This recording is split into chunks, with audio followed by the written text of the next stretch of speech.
સવારે દાન આપવા બેસતા. તે પછી દાન આપ્યું, પછી સમય પૂરો થયો એટલે ઊભા થઈને મહેલમાં અંદર ગયા. તે કોઈ ગરીબ ભિક્ષુક એ દોડતો આવ્યો કે જરા હું મોડો પડ્યો. એટલે રાજા યુધિષ્ઠિરે કહ્યું કે કાલે આપશું, એમાં શું? એને કહો. એટલે સૈનિકને કીધું કે એમની વ્યવસ્થા કરી દો, એક દિવસ રહેવા જમવાની. ભીમે આ જોયું, સાંભળ્યું. ભીમે જઈને વિજય ડંકો વગાડ્યો. યુદ્ધ જીત્યા પછી કોઈ પાંડવો યુદ્ધ જીતે અથવા કોઈ પણ સૈન્ય યુદ્ધ જીતે તો પછી જે વિજય ડંકો વાગે એની રિધમ જુદી હોય. એ રિધમ સાંભળીને યુધિષ્ઠિરે કહ્યું કે ક્યાં યુદ્ધ લડાતું હતું આપણું? મને કેમ રાજા તરીકે ખબર નથી? અને કયું યુદ્ધ આપણે જીત્યા અને કોણે ડંકો વગાડ્યો? તો કે તમારા ભાઈએ વગાડ્યો છે, ભીમે. બોલાવો. રાજમહેલમાં બોલાવ્યા. ભર કચેરીમાં યુધિષ્ઠિરે પૂછ્યું કે આ વિજય ડંકો કેમ વગાડ્યો? આપણે ક્યાં યુદ્ધ ચાલતું હતું અને કઈ જગ્યાએ આપણે વિજય મેળવ્યો? ભીમે કહ્યું કે બહુ મોટો વિજય મેળવ્યો. કોણે? તમે. યુધિષ્ઠિર કે મેં ક્યાં વિજય મેળવ્યો છે? તમે હમણાં કીધું ને એક ભિક્ષુકને કે કાલે આવજે, એનો મતલબ કે તમે 24 કલાક જીવવાના છો, તમે કાળ ઉપર વિજય મેળવ્યો.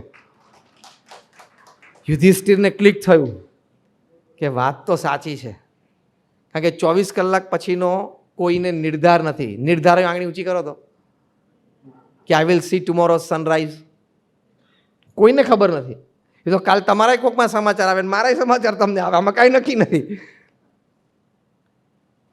ટોન્ટ માર્યો ભીમે, યુધિષ્ઠિરને ટોન્ટ માર્યો કે તમે વિજય મેળવ્યો ને, કાળ ઉપર વિજય મેળવ્યો. કારણ કે તમે કીધું કે કાલે તું આવજે, હું આપીશ. એનો મતલબ કે 24 કલાક તમે જીવવાના છો, તમને ખબર છે ને. યુધિષ્ઠિરે કદાચ કાનપટ્ટી પકડી કે વાત સાચી છે, અત્યારે જ બોલાવો એને. એ ભિક્ષુકને અત્યારે કચેરીમાં બોલાવો, હું એને દાન આપી દઉં. દાન આપી દઉં ને પછી યુધિષ્ઠિરને એમ થયું કે આપણે તો એમ સમજતા હતા કે ભીમ બહુ બુદ્ધિશાળી નહીં હોય, પણ બહુ બુદ્ધિશાળી છે કે.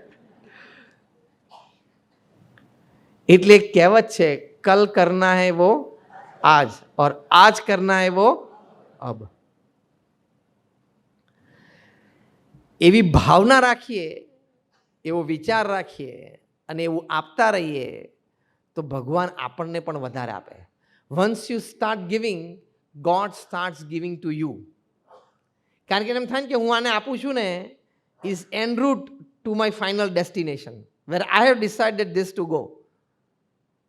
એવું ભગવાન સમજે અને પછી ત્યાં પહોંચાડે. એટલે આવી એક ભાવના રાખવી. છેલ્લી એક વાત કહીને પૂરું કરું. અમેરિકામાં એક ફાઇલ ખુલી છે ને, દર 3 દિવસે એક નામ બહાર આવે છે. અમેરિકામાં એક ફાઇલ ખુલી છે, હજારો ડોક્યુમેન્ટ્સ છે. દર 3જા દિવસે એક માથું રોલ થાય છે. One head is getting rolled. ફટાફટ જાય છે. આવશે જ તો ઘણા બધા આવશે. અને 3 દિવસ પહેલાં તો એક જાયન્ટ મલ્ટીનેશનલ કોર્પોરેશનના સ્થાપક ફાઉન્ડર ચેરમેને કબૂલાત કરી લીધી. નામ નહીં બોલવાનું, ખાલી શીખી લેવાનું કે આ માર્ગ ખોટો છે. બહુ જ જાયન્ટ મલ્ટીનેશનલ કોર્પોરેશનના ફાઉન્ડર ચેરમેને કબૂલાત કરીને કે આ ફાઇલમાં મારું નામ છે, તો મારે આવું હતું. ભગવાને આપેલું ધન તમે સન્માર્ગે વાપરવાનો પ્રયત્ન નહીં કરો ને નહીં વાપરો, અને સહેજ પણ કુઆદતમાં ગયા તો પછી બધું ધન એ કુઆદતમાં જ વપરાશે, એ ખોટા રસ્તે જ વપરાશે. અને 10% આપણા સત્શાસ્ત્રોની આજ્ઞા છે એ પ્રમાણે તમે ધર્મના કાર્યમાં, સમાજના કાર્યમાં વાપરશો તો બાકીનું 90% ધન તમારા હકનું, પુણ્યનું, શુદ્ધ અને તમે વાપરી શકો એવું થઈ જશે. તો 90% તમારું કમાયેલું ધન એને શુદ્ધ અને પવિત્ર રાખવા માટે, એ ધનથી આપણી પેઢીઓને સંસ્કાર અને સદવિચાર મળે એની માટે 10% તમારે સમાજ અને ધર્મને આપવું જ જોઈએ. એ આપણા સત્શાસ્ત્રોની આજ્ઞા છે. ભગવાન સ્વામિનારાયણે પણ સમગ્ર શાસ્ત્રના સારરૂપે શિક્ષાપત્રીમાં આ વાત લખી છે. તમે કોઈ પણ જ્ઞાતિ જાતિના ધર્મશાસ્ત્ર લો, એમાં 5% 10% ધર્માદો સમાજને ધર્મ માટે આપવો એનો આદેશ આપેલો છે. યસ ઓર નો? એનો આદેશ આપેલો છે. તો એ પ્રમાણે આપણે કરવાનો એક પ્રયત્ન કરવો જોઈએ, વિચાર રાખવો જોઈએ અને આપવું જ જોઈએ.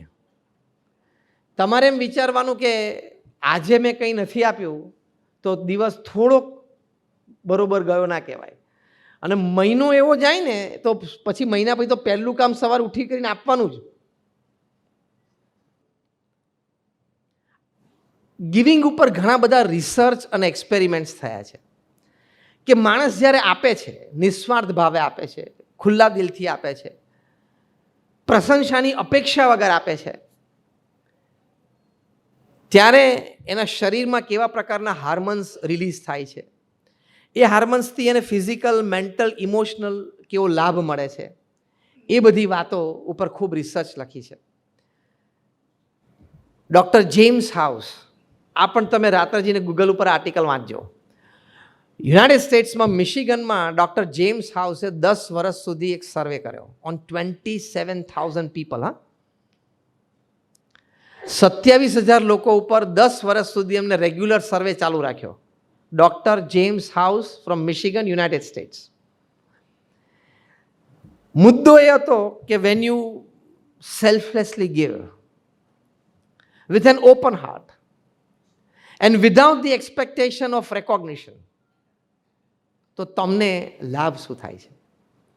10 વર્ષના સર્વે પછી એમણે કન્ક્લુઝન પેપર તૈયાર કર્યું અને ડૉક્ટર જેમ્સ હાઉસ લખે છે, I am quoting in word to word and letter to letter.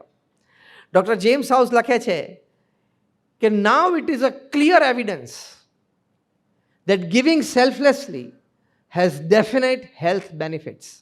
આ પહેલું વાક્ય લખે છે. તમે જ્યારે નિસ્વાર્થ ભાવે આપો છો ત્યારે તમારા સ્વાસ્થ્યને ઘણો લાભ થાય છે. બીજું વાક્ય લખે છે, ગિવિંગ સેલ્ફલેસલી. હવે સાંભળજો, સરસ 3 વાક્યો લખે છે. ના 3 શબ્દો બહુ સરસ છે, આમ ટેક અવે હોમ જેવા છે, હૃદયમાં લઈ જવાય એવી વાત છે. Giving selflessly is good for the health of your heart, is good for your immune system and is good for the overall vitality of your body. કેટલી મોટી વાત કરી. ડૉક્ટર જયંત ગાંધી બેઠા છે એટલે આ શબ્દો એમને વધારે પકડાતા હશે as a doctor.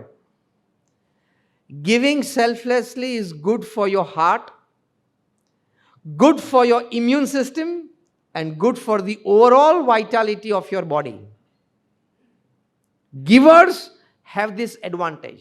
Dr. James House writes in the conclusion paper after a survey on 27,000 people over a period of 10 years.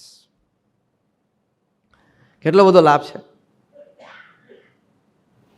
કફનને ખિસ્સું નથી એ ખબર છે ને, આપણને જે છેલ્લે ઓઢાડશે ને, ઠાઠડીમાં સુવાડ્યા પછી જે છેલ્લે ઓઢાડશે એને ખિસ્સું નથી, એટલે ભેગું આપણે લઈ જઈ શકાશે નહીં.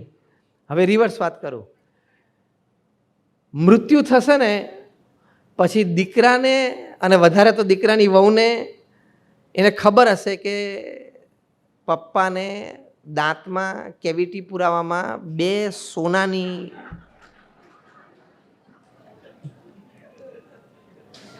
કેવિટી પૂરેલી છે. એટલે પહેલાં કહેશે કે ભાઈ બારણું બંધ કરી દો. બારણું બંધ કરી મોઢું પોળું કરી હથોડી મારીને કાઢી લેશે. હા કે ભેગું આમતું સળગી જાય એનો કોઈ અર્થ નહીં ને. એટલે એ પણ ભેગું આવતું નથી.